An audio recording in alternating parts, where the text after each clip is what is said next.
In the councils of government, we must guard against the acquisition of unwarranted influence, whether sought or unsought, by the military-industrial complex. The potential for the disastrous rise of misplaced power exists and will persist. We must never let the weight of this combination endanger our liberties or democratic processes. When the establishment is corrupt, becoming a superhero just won't do. You'll need to become a supervillain. Let's get down to business. The goal of Supervillain is to expose the corruption that plagues the establishment by becoming the ultimate, most cunning supervillain. To do this, you must acquire more points than other villains, points which are indicated by the capers you claim. There are 4 types of cards: capers, which are missions that expose corruption; characters, your pawns to complete the missions; items, handy tools to help characters; and shenanigans, events that may intervene in your plans or those of your enemy, for better or worse.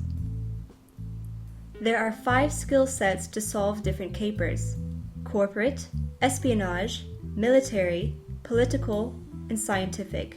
The numbers on the skill sets indicate how many dice you can roll. To set up the game, first decide how many capers over which you want to compete. In this example, let's use 3 capers, which is a good standard amount for a 2-player game. Shuffle the capers and place 3 of them face down. The rest can be taken out of the game. Now turn over the first card. Shuffle the characters, items, and shenanigans together. Deal 3 cards to each player. Place the deck aside as the draw pile. The oldest, and therefore the most cunning, goes first. Then play proceeds clockwise. Begin your turn by drawing 2 cards. You may play 1 character to your scheming zone in front of you, face up. Keep in mind that no more than 4 characters can be placed in your scheming zone at the same time. When, and only when, your limit of 4 characters or items is reached, may you then destroy and replace an existing item or character. Keep in mind that if you want to destroy a character, you may also choose to destroy the attached item with it. If you like, you may also play an item. An item must be attached to your character, otherwise it will be destroyed at the end of your turn. A character can only have 1 item at a time. Once in your scheming zone, and before attempting a caper, you may decide to switch items between characters. At the end of your turn, discard down to 3 cards and announce out loud that it's the end of your turn. You can play a shenanigans card at any time, even if it's not your turn. However, you can only play 1 shenanigan card per turn. You must clearly shout out shenanigans like this: "Shenanigans!" Otherwise, another villain could denounce you, and you would have to lose a character or item in play. Continue this process until you feel comfortable enough to complete the caper. To attempt a caper, deploy any number of your characters with their attached items to the caper. Deploying all of them is usually best, unless of course you can think of a clever reason not to. Characters with skills relevant to the caper will come in handy, as they allow you more dice. Characters with non-relevant skills may still be useful thanks to halvesies. What are halvesies? Simple. Just take the total number of your character and item and divide it by half. In this example, the corporate stooge does not have a relevant skill, even if you consider his item. 1 plus 3 equals 4 dice. Divide this by half, and you get 2 dice. The ruthless CEO also has an irrelevant skill. Half of 3 is 1.5, and since you must always round down, he gives you 1 extra die. You therefore receive a total of 3 extra dice per roll you take.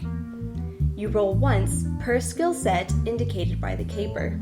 In this example, you roll once for military and once for scientific.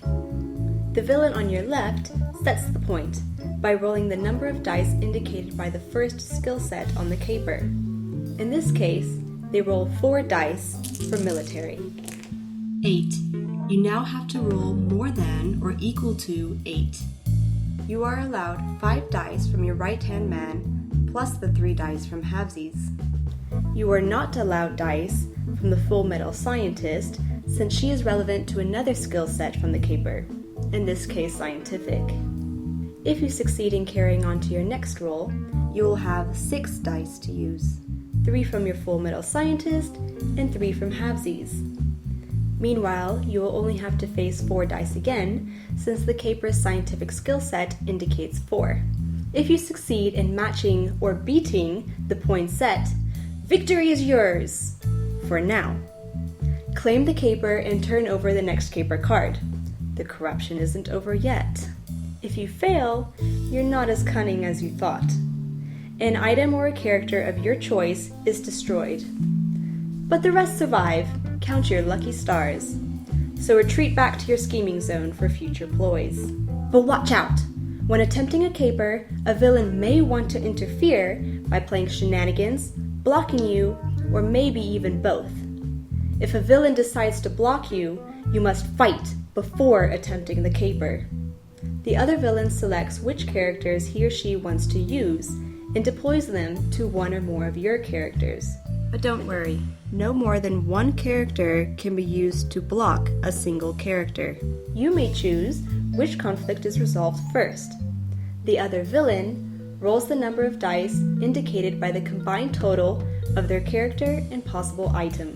In this case, the femme fatale and her item give the villain 5 dice to roll against your 3 dice for the Full Metal Scientist. Not looking good for you.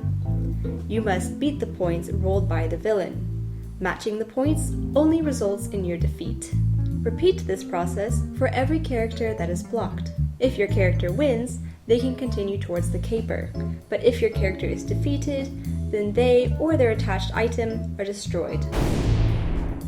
The item or character that was not destroyed can return to the scheming zone with a bad reputation. When all the capers have been claimed, count the total points indicated by the capers.